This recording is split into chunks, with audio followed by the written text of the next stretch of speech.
The mission of FSU Coach is to prepare and equip the next generation of coaches and sports professionals with best practices and current research to enable them to pursue excellence. We have 2 academic programs, the online graduate certificate, which is 4 classes, and also a 10-class master's in athletic coaching. Our graduate certificate and master's program can be started at any time, either the summer, fall, or spring. The types of classes that we offer focus on the athlete as a whole person. We focus on the theory and practice, the research, the helping skills. I came to FSU Coach because I truly believed in the mission and the purpose of the program. I think I have my dream job being a head coach at Florida State, but I know there's always more ways that I can help my athletes and better prepare as a coach. If you're interested in going into coaching or joining the FSU Coach program, I would just say don't even think about it and do it.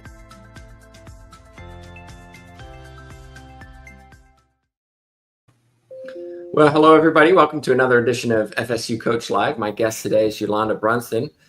She is a head girls basketball coach at Eagles View Academy in Jacksonville. So a place I've been a couple of times, Yolanda. And so a little shade on Zach Shant, your AD, for not introducing me to you when I came.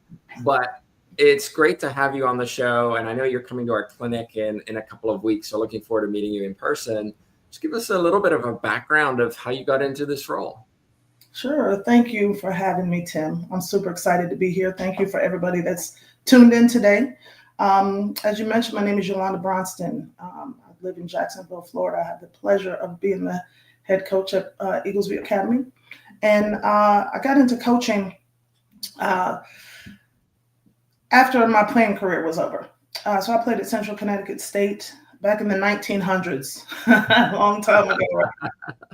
So when my playing career was over, I still wanted to be connected to the game. So I had an amazing high school coach.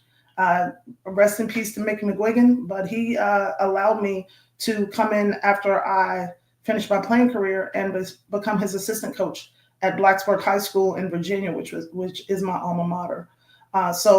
I learned a lot from Mickey during that time. I was able to actually, prior to that, I was able to coach an AAU team when I was kind of young. But I was able to learn from Mickey, and then I moved to Norfolk, Virginia, where I planned on going to graduate school at Old Dominion University, which was one of the top programs in the nation at that time as far as women's basketball was concerned. So moved to Norfolk, was blessed to get a graduate assistant job at Norfolk State University under the legendary James Sweat. And while there, I was able to learn from Coach Sweat. I was able to actually learn from Coach Larry over at Old Dominion. She was the women's coach there, and she ran camps and clinics and such. So I was able to go and work and learn from her as well. Coach Capel at the time was the men's coach. I was able to learn from him also. So I got a great education at a very young age when it comes to basketball and coaching, building teams, player development, building team culture. I learned a lot of what to do. I learned a lot of what not to do. So from there, I got married, moved to Jacksonville, and I took a long time off from coaching, as a matter of fact. I didn't coach for a while. I just wanted to get into corporate America, make some money. But that itch for coaching was always there. So my son started playing sports when he was like 3 or 4, and he decided he wanted to play basketball like mom did. So I tried for a while to be a fan and be a parent and just sit in the stands. That was tough. So one of his coaches heard that I had some coaching experience and asked me to coach. So then I just got into it, just helping my son coach boys basketball for a long time at the YMCA. And super passionate about that. Every game I coached it like it was the NCAA Final Four. So I just stayed in it, and then a head coaching job at another school here in the area kind of fell into my lap. And from there, I was there for about 6 years, and I got to Eagles View Academy a couple of years ago, and that's where I've been since. I want to go back and ask you a couple questions about your journey. One of the common questions I get as somebody who works in universities is, I want an assistantship. How do I get an assistantship? How does that happen?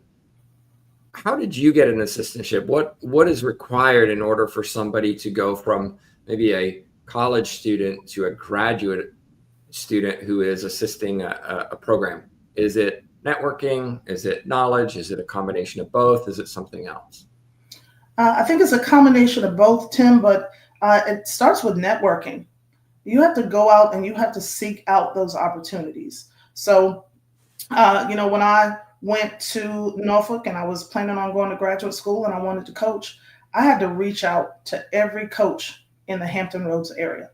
I sent letters, I made phone calls. That was back before the email days. So I sent letters, made phone calls, actually went and knocked on doors. I went to the schools and asked to speak to the coach, I had to speak to the athletic director, and just let them know, hey, this is who I am and this is what I'm trying to do. I got a few no's, but I knew all I needed was that one yes. So, just going out and networking, building those relationships, letting folks know, hey, this is who I am. This is what I want to do. Regardless of your level of experience, it starts with reaching out to people and, just letting them know what you want to do. I think, go ahead. I'm sorry. I was going to say, I think perhaps we've forgotten the personal nature of these things.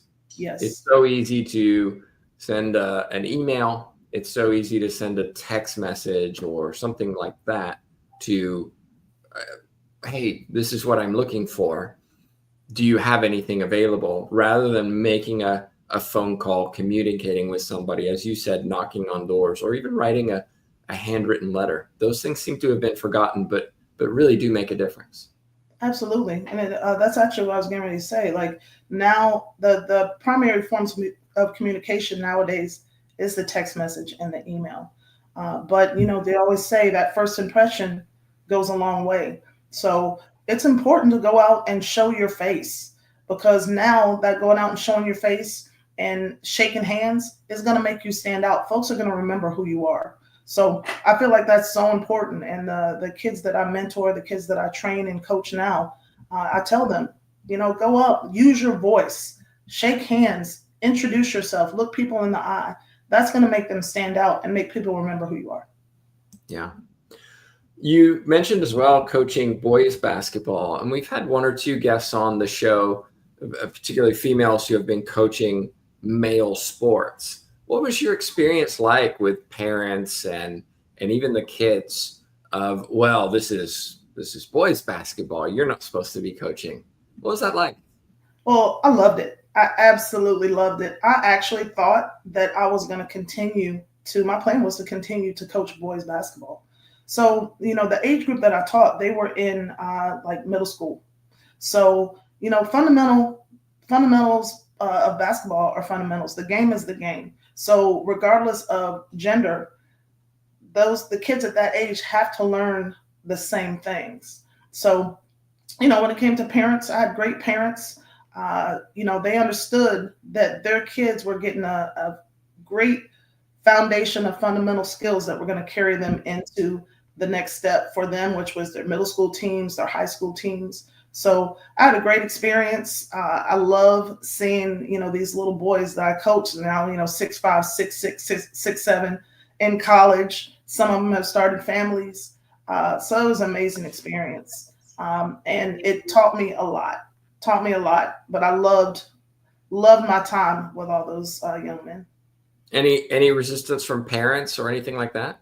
Not at all. Not at all. I was blessed to actually be sought out. Like my teams were always full. I always had a waiting list for my teams. I love to win, so we always won. But no resistance at all. And I still have great relationships with those parents. And all these, like I said, these young men are like in their 20s, mid-20s now. So yeah, it was an amazing experience. You said that everybody wanted to be on your team. What do you think it was about your team that made it popular or desirable, other than the fact that, of course, Coach Yo, she's always winning. I want to be on a winning team. Well, I think that sometimes when kids are young, we underestimate what they are able to learn. So, what I tried to do was with those young men, they're, like I said, elementary school, middle school, I was teaching them high school and sometimes college level fundamentals or college level techniques or concepts, and they were able to grasp it. It was just how you teach it to them. You teach it to them, meet them where they are, teach it to them where they can understand at their age. So, we're learning these things, and people are thinking, oh my gosh, these kids are so super talented, and they were. I had some great athletes. However, I was able to teach them some things that other kids their age weren't learning. And I was able to pull from my experience from when I was coaching at the college level. And like I said, explain it to them on their level, and they were able to learn it. So it made the teams that I was coaching look head and shoulders better than the rest of the teams. But I feel like those other teams and those other athletes could have learned the same thing. But I think that's what set us apart. And those folks wanted their kids to be able to learn those concepts of the game. You were in one school in Jacksonville for, I think you said 6 years. Correct. Why move? I think my time there was done. Okay. Yes. Great comment. Yeah. How do you know your time is done? How do you know that maybe it's time to move on? When should a coach say, it's time. I'm done here? I think in that particular situation, I had a very successful team for 6 years. We had a successful team. The last couple of years, I was blessed to coach some amazing athletes. We went to the Final Four for the first time, I think, in 40 years for the girls program. But I think at that point, what my vision was and how I coach and how I am didn't really align with, I think, what maybe the administration or the school wanted the direction to go. So I think what I was able to do there, the athletes I was able to bring in, the winning that we were able to do, it had just run its course. It was time for me to get a new challenge. So I like building something from nothing.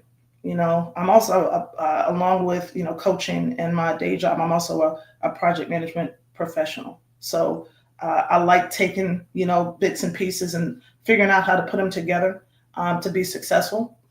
So I needed that new challenge. So that combined with,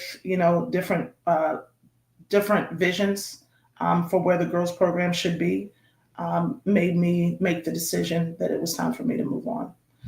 So I moved on to Eagles View Academy, and Eagles View was not known for girls basketball. What was known about girls basketball was that they weren't any good. No knock on any coach that came before me, but the girls program just had not ever been successful. So I came in and everybody quit. Had one returning player from the year before. So at that point, I was like, am I even going to have a team? But I was blessed to run into some parents that I was going around the city and I was training different players and training athletes all around Northeast Florida. And I was blessed to run into some parents and some players they were in middle school. Only one at the time was in high school. And I went and trained, and they were excited about what their daughters were learning and just kind of asked what I was doing, where I was coaching. And I told them I'd moved to a new school. So they decided that they wanted to come and check out the school. And boom, now I have a roster of 7, and we're able to get after it. And in 1 year, we were able to turn the program around. So super, super proud of that. Now you're at a private school. How does that impact how you can quote unquote recruit players and maybe even some of the players that you want to bring in? The parents may not have the financial ability to send their child to a private school. Have you had challenges associated with, dare I say the word, recruiting in high school? I was going to say, Tim, we don't use the word recruit. I know. You're trying to get me in trouble. We don't use the word recruit. Well, the first part of your question was, basically, kids wanting to come into a private school or, to play on the team. One of the things that I do is I go around and I train, like I mentioned before, create those relationships, as we talked about, with different AAU coaches in the city, different, parents that I may run into. And once you have some success, that word of mouth is very powerful. And that word of mouth is what gets kids and parents coming and reaching out or calling the school, wanting to take a tour and check out, Eagles View Academy at this time. So, they come in and they take a tour of the school, but what they're really looking for is, academically, they want their child to be successful, spiritually, because, I am at a private Christian school. So they're looking for a place where their child can grow spiritually. And, that basketball piece is huge. They want their child to be able to be a part of a successful program and to learn the things, not just the X's and O's, but the other things that are going to make them successful at the next level. So, like I said, really the word of mouth is what helps me a lot. Once you've had success, those people are going to come to you. I don't have to go out and search for players, and I'm very blessed in that aspect. Now, as far as the financial part of a private school, in Florida right now, we have what's called Step Up for Students. So the school choice initiative, that's in Florida. So that has made private school education accessible and affordable for so many students across the state. So, even at Eagles View Academy right now, I think over 90% of our student population use the Step Up for Students scholarship. So that has really helped all of us that are in the private school space to be able to bring in student athletes and to make it affordable for their families.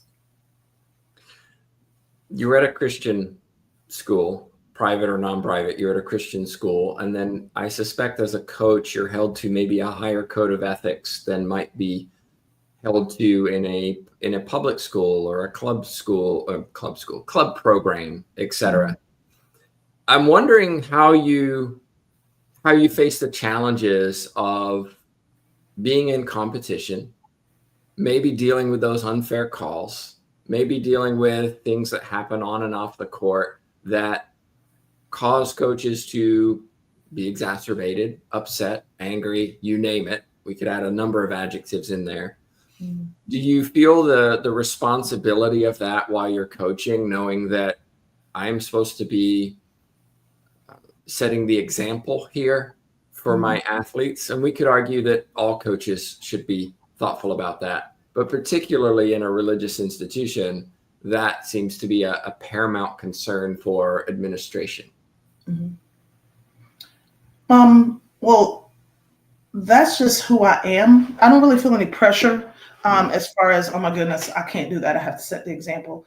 I've never been one to yell at referees. I've never been one to curse at referees. I understand that they are human. They're doing a job. I'm always mindful of the example that I'm setting for the athletes in everything that I do. Now, I don't claim to be Jesus Jr. I have my moments, right? And anybody that plays for me now or has played for me will tell you that. But I've just always been mindful of the example that I set, because, when I was growing up, as I was playing through grade school, high school, through college, I had excellent examples of coaches, and I had examples of coaches that weren't very good as well. So I knew what how to act and how to present myself to set the example and to also bring out the best in the athletes that I'm coaching. So I know if I'm on the refs and I'm screaming and yelling and cursing, then leadership is from the top down. So those girls that are looking to me to lead them are going to act the same way. So, I have to be the example when it comes to that. As part of a Christian organization, I have to my faith has to be in action, right? So if I'm trying to teach the girls off the court and mentor them these things about, having integrity, that not having that win at all cost mentality, even if that is going to cost you doing the right thing, even if it's going to cost you a win, right? If I'm trying to teach them those things, then I have to be the example and I have to show them those things. So that's just, I've never been a win at all costs, skirt past the rules type of person. I'm always going to try to do the right thing. And I feel like when you do the right thing, the winning is going to come. But I think also we have to, as coaches, specifically in a Christian organization, we have to understand the definition of winning. A lot of times winning isn't necessarily putting that ball in the basket more times than the other team, right? Sometimes your winning won't be reflected in the wins and loss column. So, winning to me is helping develop strong, confident, courageous young women with strong work ethics. That's winning to me. But I feel like if you do those things correctly, then those wins in the win-loss column will show up. Well, I know we have a number of people watching right now. If you have a question for Coach O, just put it in your chat box, comment box, wherever you're watching from, and we'll try to get it to her before the end of the show. Now, somebody may be watching this now or in future and say, I want to be in that chair one day. I want to be a Coach O. What are some of the challenges that you experience in your position that maybe they may be unprepared for, or not even thinking about, where you've experienced them and you want to make sure others are aware of these things too, so they go in with their eyes wide open and prepared for what may come, rather than, well, nobody ever said this before. Mm-hmm. Gotcha. Yeah. I think, well, I won't say I think, I know. Dealing with parents, communicating with parents, communicating your vision to parents is a challenge. It's very challenging because, I know what I want my team to look like. I know what the standard that I'm holding the girls to. I know that, those girls are going to go through adversity, and sometimes they are going to fail. And sometimes I'm going to allow them to fail so that they learn how to go through that adversity. A lot of parents don't want their kids to go through adversity. They want to remove the obstacles out of the way. So communicating with parents, letting them know that, your child's going to go through some things. So let's let me coach them, that is a challenge. So, my advice for that is, communicate early and often, let them know right up front what your vision is, what your plans are, what your goals are, what your standards are, what you will and you will not allow. And let the parents know that, let the student athletes know that as well. Another thing that comes as a challenge is, especially at the high school level, is lack of resources.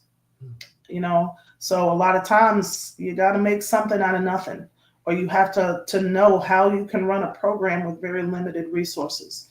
That is a challenge. So, fundraising, we do a lot of fundraising, again, it comes back to creating those relationships and networking, letting people know about your program, what you're trying to do with your program, and going out and getting help, getting those funds that you need. Also, I feel like the older I get, the younger the athletes get, the younger the parents get. So like this past season, this is the first time that I've been older than a lot of the parents that are on my team, right? So, this generation they're different. Like the old school methods don't work with this new generation of kids. So, really taking the time to learn as a coach, I take the time to learn about, this newer generation, the best way to communicate with them, how to bring out the best in them. So those are the biggest challenges, the parents, lack of resources, and understanding and connecting with the newer generation, the younger generation, and bringing out the best in them. They communicate differently. They think differently. They've got all these things coming at them every day. They literally have the world in the palm of their hands every day. So, just understanding them, letting them be who they are, and connecting with them on that level to bring out the best in them. Those are the biggest challenges. One of the things I was reading about recently is this term called brain rot, which is from, dare I say, any of us spending a little too much time on our phones scrolling and taking in piecemeal information without being able to concentrate on one thing for an extended period of time. Is it something that you're seeing in the generation that you're coaching now? How do you ensure that they are practicing intently during your sessions, ensuring that they are able to process that information and go away and benefit from it the next time they come in? Definitely. I have had to change how I run practices. Again, those old school methods don't work with the new generation of kids. So, I can't spend a long time on one particular concept or one drill. We have to keep moving, because that keeps their attention. I had a young lady that when she started playing for me, she was like, "I like your practices. Like we're always doing something. We're always doing something. I can't have a drill that has everybody standing in line waiting for their turn. I'm going to lose them. If I do that, run the drill, if I do that drill more than 10, 15 minutes, I'm going to have somebody at the end of the line doing TikTok dances, somebody joking around. I can't hold their attention that long. So that is definitely something that I learned. I have to, how I structure my practices, because like I said, can't spend too much time. I'm going to lose them. So, I got to keep them engaged at all times, and, give more breaks, so I've learned, and, each team each year has a different personality, so I've learned quickly how to structure those practices, my timeouts, halftime, the way that I communicate with them. I have to do it in smaller chunks, and that holds their attention. We do have a question for you in the chat, and it's from somebody I think you may know. I'm a college classmate of Coach Yo. Congratulations on all her success. My question is, would you ever consider returning to the college ranks with everything happening right now? Hi, Curtis. Thank you for your question. Go Blue Devils. You're right. I like the high school space. I like the high school space because I like being able to mentor. Not that you can't mentor at the college level, but I like the high school space because I like helping them get ready for not just the game if they want to play at the next level, but I like helping them getting ready for life, right? So not every player has the skill set to go play at the college level. Not every player wants to play at the college level. So I like that, those mentoring in those teenage years to help them get ready for life, because, a lot of times I always say I'm a basketball coach, but I'm really teaching life. Basketball is a tool for me to help them teach life. I saw something posted, a while back, be who you needed when you were younger. So I feel like God has placed me in this role to be for these young ladies who I had and who I needed when I was younger. So, Curtis, to answer your question, who knows what opportunity could come my way? If the right opportunity came my way, I think I would definitely consider it. But I feel like this space is where I'm meant to be at this point in my life. Final question for me. If you have any advice for coaches, whether they are coaching now or have intentions to coach at some point in the future, what would you offer? Don't stop learning. The game evolves. The game evolves no matter what the sport. right? The game evolves, the kids evolve, as I mentioned before. The generations, as each generation goes by, the way they learn, the way you teach them, the way you need to connect with them, what they need is going to be totally different. So we can't just sit as coaches and say, this is the way I do things. This is the way I've always done it. This is the way I will continue to do it. If you do that and you don't seek opportunities to learn, to grow with your game, and to get better, you'll get left behind, and your success will dwindle, right? You have to continue to learn. So that's my strong advice. You got to continue to learn. Well, speaking of learning, let's see if this covers. Oh, it does cover our faces. Well, we've got a clinic coming up in Jacksonville on April 12th. Here's the information. You can just go to our website to learn more about it. It is, just look at FSU Coach. Actually, don't look for FSU Coach because you'll just find Coach Norvell in football everywhere. But look for FSU Coach. Oh, there it is. That's a little better. Our website down there is at the bottom. Our QR code is there as well. April 12th. You've got a few days left to register. Come join us. Coach Yo will be there. I'll be there. We'll be talking about coaching topics, leadership topics, and so on. Hope you join us for that. Last question. I said it was my last, but my true last question. If somebody wants to reach out to you listening to this or watching this after the fact, what's the best way for them to do that? You can reach me on my email address. That's ybronston@evajax.com. Please feel free to reach out. I love to talk basketball. I love to talk culture and youth sports. I love to mentor. And I like to learn. So if there's something that you can teach me, right? Something that you want to relate to me, I would love to hear it. So please reach out. And thanks everybody for tuning in and listening to us today. And Tim, thank you for having me today. This has been great. Of course. My pleasure. Well, that's a wrap for us, everybody. Just a reminder, every couple of weeks, we try to interview a guest on our show. So be sure to subscribe to our YouTube channel, our Spotify podcast, wherever you're watching or listening. But thanks so much for watching on this one.